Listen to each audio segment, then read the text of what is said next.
विशेष बैठक हम सब करने वाले थे, जिसमें मुख्य सचिव और रोहित कंसल जी और भी कुछ लोग रहने वाले थे।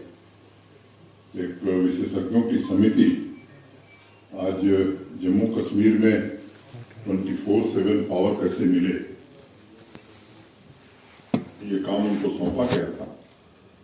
उन्होंने शॉर्ट टर्म, मीडियम टर्म और लॉन्ग टर्म किस तरह से इसको करना है उसका प्रेजेंटेशन था।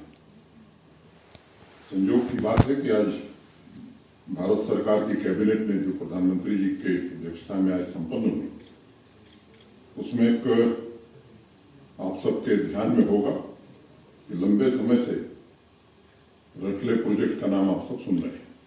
आज भारत सरकार ने उसे स्वीकृति प्रदान कर दी है और उसकी कुल लागत 5,822 करोड़ रुपए हैं। ये 4,000 डायरेक्ट और इनडायरेक्ट जॉब क्रिएट करेगा। आप पिछले बार आप सब प्रेस कॉन्फ्रेंस में थे, जिसमें यह भी बताया गया था कि क्वार्क 540 मेगावाट पहले से डिसाइड किया हम लोगों ने टेकअप करने का, जिसकी कुल लागत 4,264 करोड़ है और उसमें भी 2,000 जॉब्स डायरेक्ट और इनडायरेक्ट क्रिएट होंगे। 4 और पावर प्रोजेक्ट्स पर उस दिन NHPC के साथ हम सबने MOU पर साइन किया था। किरसई 2 930 मेगावाट, सवालकोट 1856 मेगावाट, पूरी stage 2 240 megawatt and Dulhasti stage 2 258 megawatt. ये उस दिन मैंने बताया था कि 31,000 करोड़ रुपए का ये इन्वेस्टमेंट इन चारों परियोजनाओं पर आएगा। अब आपके ध्यान में होगा कि 2 ऑनगोइंग प्रोजेक्ट्स हमारे यहाँ हैं, पकड़ुल 1,000 मेगावाट और कीरू 624 मेगावाट। ये चेनाब रिवर पर है और उनकी ट्रिब्यूटरीज पर है। इसमें भी अगर इसके इन्वेस्टमेंट को और टोटल को जोड़ लें तो केवल पावर प्रोजेक्ट्स में, खासतौर से हाइड्रो पावर प्रोजेक्ट्स में 52,821 करोड़ का इन्वेस्टमेंट आने वाले समय में हो रहा है और मोटे तौर पर 12,000 डायरेक्ट और इनडायरेक्ट जॉब्स इससे क्रिएट होने वाले।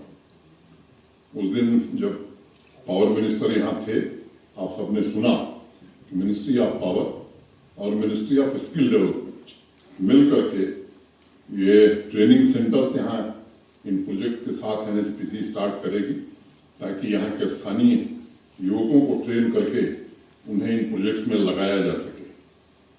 अब अगर मैं थोड़ा पीछे आपको ले जाऊं तो 2018 के पहले 47 से 2018 तक मोटे तौर पर आप देखिए तो 3500 मेगावाट बिजली का जनरेशन जम्मू कश्मीर में होता है और 18 से और आज की बात जहां जिस तारीख में खड़ा हूं, आने वाले 5 सालों में 6300 मेगावाट 6,300 मेगावाट, माने जो हमारी कैपेसिटी 47 से 2018 तक थी उससे दुगुना पावर मोटे तौर पर हम आने वाले 5 साल में बनाने जा रहे हैं।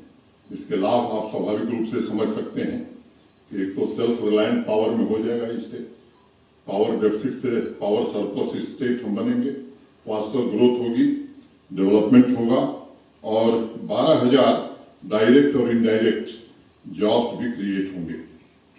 जहां तक इस रटले प्रोजेक्ट की कुछ विशेषताओं का भी मैं जिक्र करना चाहूंगा।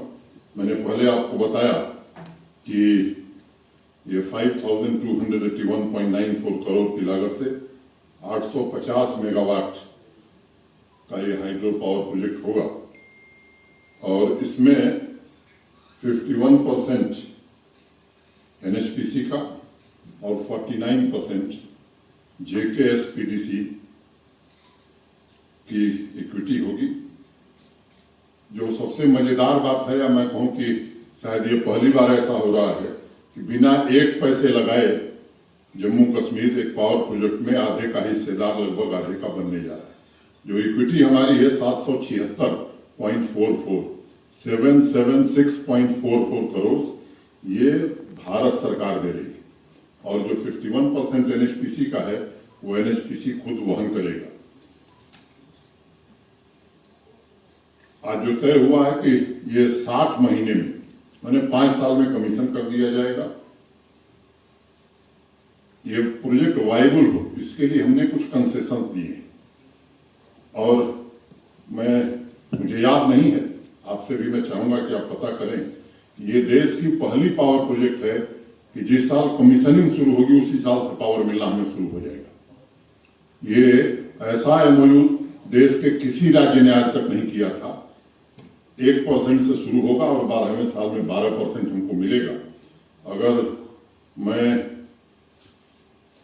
पैसे में, रुपए में इसकी कीमत आंकूं तो 5289 5289 करोड़ की पावर हमें मुफ्त में मिलेगी और वाटर यूजेज चार्ज के रूप में 9581 करोड़ ये 40 वर्षों में हमें प्राप्त होगा। शायद जम्मू कश्मीर नहीं, देश के किसी राज्य को भारत सरकार ने इस तरह से मदद नहीं किया था।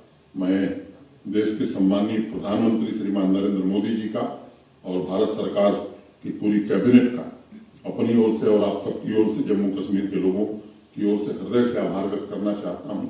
एक बात मुझे लगता है कि आवश्यक है आज ये कहना कि मित्रों, इस प्रोजेक्ट के पीछे की असली कहानी क्या है ये आप में से शायद कुछ लोगों को मालूम होगा।